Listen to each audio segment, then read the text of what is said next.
Welcome to the Learning Pines YouTube. We hope this video helps.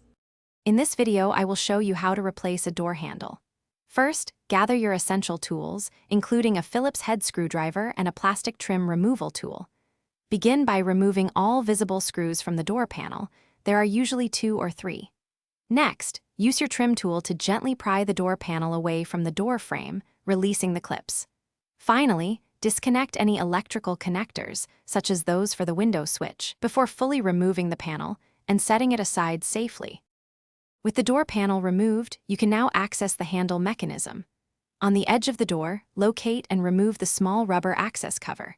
Inside, you will find an 8mm bolt or screw.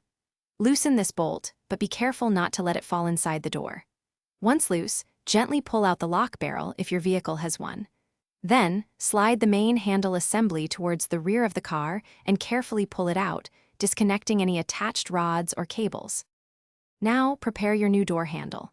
First, connect any operating rods or cables to the new handle assembly, ensuring they are securely attached. Next, insert the front part of the new handle into the door opening, then slide the entire unit forward until it clicks into place. Reinstall the lock barrel, making sure it aligns properly with the handle. Finally, tighten the 8mm bolt through the access hole to secure the handle firmly in position. With the new handle securely in place, it is time to reassemble the door. Reconnect all electrical connectors to the interior door panel.